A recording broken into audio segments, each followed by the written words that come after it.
Certaines histoires débutent comme un conte de fées pour se muer en un drame psychologique où la trahison et la résilience s'affrontent. L'histoire qui suit est l'une d'entre elles. Celle d'un mariage qui, à quelques minutes de sa célébration, a révélé sa véritable nature. Une transaction froide, un piège méticuleusement orchestré. Vêtue de cette somptueuse robe blanche, un bouquet de roses à la main, je croyais toucher mon rêve du doigt. Mais les rêves, parfois, virent au cauchemar en l'espace d'une conversation surprise au détour d'un couloir. Je m'appelle Zena, et voici comment j'ai découvert les véritables intentions de mon futur époux quelques instants avant de m'avancer vers l'autel, et comment j'ai retourné son propre jeu contre lui. Il y a 2 ans, j'étais une toute autre personne. J'avais 26 ans, j'occupais un poste de coordinatrice marketing dans une entreprise de taille moyenne, je vivais dans un appartement modeste et j'étais parfaitement épanouie dans la simplicité de mon existence. Je n'étais pas riche, mais je vivais confortablement. J'entretenais une relation fusionnelle avec ma mère, Tess, qui avait toujours été d'une nature protectrice envers moi, parfois à l'excès. C'est à cette époque que j'ai rencontré Sébastien Kane. Sébastien incarnait tout ce que je pensais désirer chez un homme. 32 ans, d'une beauté ravageuse, il était conseiller financier senior dans l'un des cabinets les plus prestigieux de la ville. Il conduisait une voiture de luxe, portait des costumes sur mesure et dégageait cette assurance qui force le respect et fait se retourner les têtes. Notre rencontre eut lieu lors d'un événement de networking où mon entreprise m'avait envoyé. Je me tenais, un peu gauche, près du buffet, cherchant le courage d'aborder des clients potentiels, lorsqu'un homme d'une élégance rare s'approcha de moi. « Vous avez l'air aussi ravi d'être ici que moi », dit-il avec un sourire désarmant. Je ris, nerveusement. Est-ce si flagrant ? Seulement pour quelqu'un qui partage le même inconfort. Je m'appelle Sébastien. Zena, répondis-je en lui serrant la main. Dès cet instant, je fus sous le charme. Sébastien était spirituel, attentif, et semblait sincèrement intéressé par ce que j'avais à dire. Il m'invita à dîner le soir même. Notre premier rendez-vous se déroula dans un restaurant haut de gamme que je n'aurais jamais pu me permettre seul. Sébastien commanda un vin dont le prix dépassait mon budget de course pour la semaine, avec une désinvolture qui me fascina. J'étais impressionnée, peut-être même un peu intimidée. « Vous semblez nerveuse », remarqua-t-il en posant sa main sur la mienne. « Je ne suis simplement pas habituée à ce genre d'endroit, avouai-je. » « Eh bien, vous devriez. Une femme comme vous mérite ce que la vie a de plus raffiné. » Mes joues s'empourprèrent. Personne ne m'avait jamais parlé ainsi. Les mois qui suivirent furent un tourbillon romantique digne d'un film. Sébastien me couvrait de cadeaux onéreux, sacs de créateurs, bijoux, week-ends dans des hôtels de luxe. Il venait me chercher dans sa berline pour m'emmener à des soirées où je rencontrais ses amis et collègues, tous issus d'un monde qui n'était pas le mien. « Tu es comme une pierre précieuse cachée », me disait-il. Belle, intelligente et d'une rafraîchissante simplicité. Je me sentais comme Cendrillon. Cet homme brillant et sophistiqué m'avait choisi, moi, la fille ordinaire. Mais une personne restait de marbre, ma mère. La première fois que j'ai présenté Sébastien à ma mère, j'étais euphorique. Je lui avais tout raconté, son travail, sa voiture, la manière dont il me traitait. Je m'attendais à ce qu'elle soit folle de joie. Au lieu de cela, elle fut réservée, presque glaciale. « Alors, Sébastien, dit ma mère pendant le dîner, parlez-moi de votre famille. » Sébastien afficha son plus charmant sourire. « Eh bien, Madame Morrison, mon père possède une chaîne de concessions automobiles et ma mère s'investit dans diverses œuvres caritatives. Nous sommes très proches. » « C'est bien, » répondit ma mère, sans la moindre trace d'enthousiasme. « Et quelles sont vos intentions envers ma fille ? » Je sentis le rouge me monter au visage. « Maman. » « C'est une excellente question, » intervint Sébastien en me serrant la main. « Madame Morrison, je tiens énormément à Zena. Elle est spéciale, et je souhaite prendre soin d'elle. » Après son départ, ma mère me prit à part. « Zena, je n'ai pas confiance en lui. »« Quoi ? Maman, pourquoi dis-tu ça ? Quelque chose ne sonne pas juste. Sa façon de parler de « prendre soin de toi ». On dirait qu'il te croit incapable de le faire toi-même. Il est romantique, c'est tout. Il a réussi et il veut partager cela avec moi.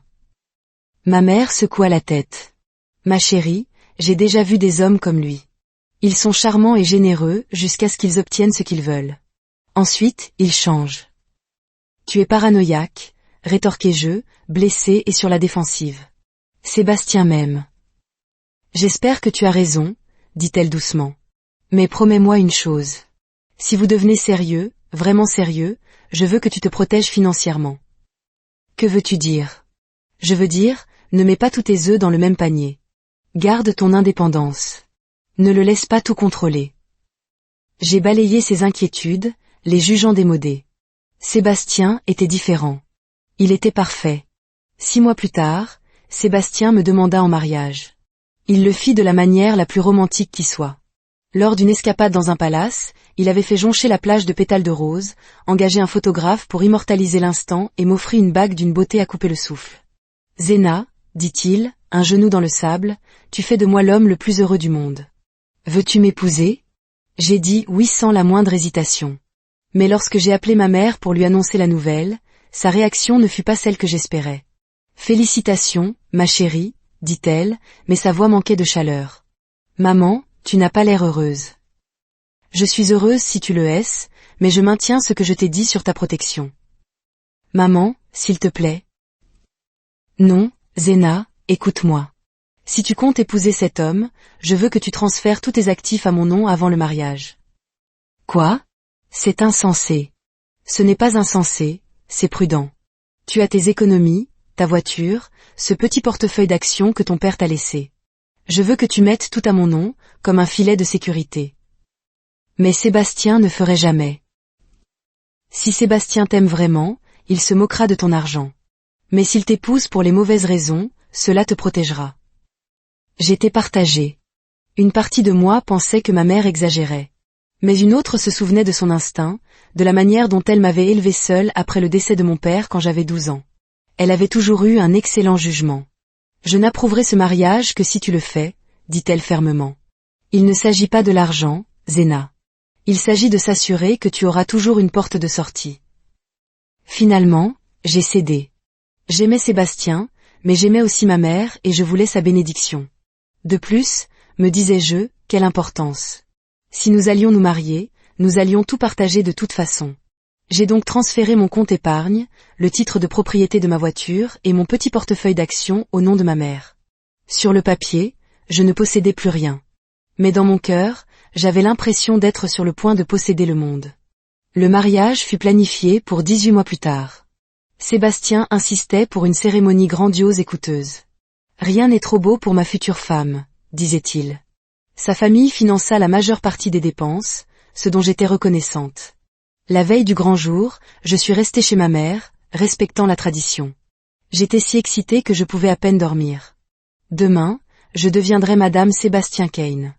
Le matin du mariage était idyllique. Le temps était magnifique, les fleurs superbes. Je me sentais comme une princesse. Tu es absolument radieuse, me dit ma mère en ajustant mon voile. Es-tu heureuse? Je suis la plus heureuse des femmes, répondis-je, et je le pensais sincèrement. La cérémonie se tenait dans un country club élégant surplombant la ville. En arrivant, j'ai pu constater que la famille de Sébastien n'avait reculé devant aucune dépense. Tout était parfait, presque trop parfait. 1 heure avant la cérémonie, j'étais dans la suite nuptiale, apportant les dernières retouches à mon maquillage. J'avais besoin de me rafraîchir et je suis sortie dans le couloir. C'est là que j'ai entendu des voix familières provenant d'une pièce voisine. Je n'arrive pas à croire que tu ailles jusqu'au bout, disait une voix que j'ai reconnue. C'était Julien, le meilleur ami et associé de Sébastien. Fais-moi confiance, j'ai bien réfléchi, répondit Sébastien. C'est le plan parfait. Mais épouser quelqu'un que tu n'aimes pas juste pour l'argent, c'est glacial, même pour toi. Sébastien éclata de rire. Qui a dit que je ne l'aimais pas? J'aime son compte en banque. J'aime son portefeuille d'actions. J'aime le fait qu'elle soit si naïve qu'elle ne réalise même pas ce qu'elle signe. Mon cœur s'arrêta de battre. Et si elle découvre la vérité? Demanda Julien. La vérité sur quoi? Sur le fait que j'ai planifié ça depuis le début? Que je l'ai spécifiquement ciblée parce qu'elle semblait être une proie facile avec un peu d'argent de côté. Tu as fait des recherches sur elle avant même de l'aborder? Bien sûr. Je savais qu'elle travaillait dans le marketing, qu'elle avait un salaire décent, qu'elle avait hérité d'un peu d'argent de son père. Je me suis dit qu'elle serait parfaite, un revenu stable, quelques économies, et assez de terre à terre pour céder le contrôle à son mari qui a réussi. J'ai eu la nausée. Et le contrat de mariage? Demanda Julien. C'est ça qui est magnifique. Elle était tellement aveuglée par le romantisme qu'elle l'a à peine lu. Elle a renoncé à toute prétention sur mes biens, mais je conserve le contrôle sur les siens. Une fois marié, j'aurai accès à ses comptes, ses placements, tout. Et que se passera-t-il quand tu seras lassé d'elle? Le rire de Sébastien fut glacial. Alors je divorcerai, je garderai ce que j'ai gagné, et elle n'aura rien. Elle sera si dévastée et confuse qu'elle ne se battra même pas correctement. C'est brutal, mec. C'est du business. D'ailleurs, ce n'est pas comme si elle apportait quelque chose d'exceptionnel. Elle est assez jolie, mais pas particulièrement brillante ou intéressante. Elle est juste, gérable. Je suis resté là, dans ce couloir, dans ma magnifique robe blanche, écoutant l'homme que j'allais épouser me décrire comme une simple transaction commerciale. Chaque geste romantique, chaque mot doux, chaque instant que j'avais chéri. Tout était un mensonge. Puis j'ai entendu quelque chose qui, malgré mon cœur brisé, me fit sourire. Alors, on parle de combien, au juste? Demanda Julien. Eh bien, elle a environ 50 000 d'économies, peut-être 30 autres sur ce compte de placement, plus sa voiture et quelques autres actifs. Pas une fortune, mais assez pour que ça en vaille la peine. Si seulement il savait. Si seulement il savait que tout ce pourquoi il pensait m'épouser était en sécurité, au nom de ma mère, complètement hors de sa portée. Dans ce couloir, le temps s'est suspendu. Mon monde s'était effondré. Mais lentement, la peine a laissé place à autre chose, la colère. Et avec la colère, la lucidité. Sébastien se croyait si malin, si supérieur. Il m'avait joué à la perfection, ou du moins c'est ce qu'il pensait. Mais il avait commis une erreur cruciale, il nous avait sous-estimés, ma mère et moi. Deux choix s'offraient à moi. Annuler le mariage, l'exposer devant tout le monde. Ou bien jouer son jeu, mais en mieux. J'ai choisi la deuxième option. Je suis retourné dans la suite nuptiale, ma décision prise. Ma mère a immédiatement vu que quelque chose n'allait pas. Je lui ai tout raconté. Son visage passa par toute une gamme d'émotions. Le choc, la fureur, puis, étonnamment, un léger sourire. « Oh, ma chérie, » dit-elle en me serrant fort. « Je suis si désolée. Mais je suis aussi si fière de ta force. Maman, je veux aller au bout de la cérémonie. » Elle me regarda, stupéfaite. « Quoi? Je veux l'épouser. Je veux le laisser croire qu'il a gagné. »« Zéna, tu es sûre? Tu n'as pas à faire ça. »« Maman, il croit m'épouser pour mon argent. Un argent qui n'existe plus. Il n'a aucune idée de ce dans quoi il s'embarque. » Le sourire de ma mère s'élargit. « Tu veux le laisser creuser sa propre tombe? » Exactement. Et puis, si nous sommes mariés, j'aurai droit à la moitié de ses biens en cas de divorce. De vrais biens, pas ceux, imaginaires, qu'il pense que je possède. Es-tu certaine de pouvoir le faire? Prononcer tes vœux à quelqu'un qui vient de te briser le cœur? Je me suis regardée dans le miroir. Mes yeux étaient clairs et déterminés. Je peux le faire. Je vais lui offrir la performance de ma vie. 1 heure plus tard, j'avançais dans l'allée, la tête haute, un sourire aux lèvres. Sébastien m'attendait, l'expression empreinte de ce que je savais maintenant être un amour factice et une cupidité bien réelle. « Tu es absolument éblouissante, » murmura-t-il. « Merci, tu n'es pas mal non plus, » répondis-je d'une voix ferme. Nous avons échangé des vœux parlant d'amour et de futur partagé. Sa voix était chaude et sincère.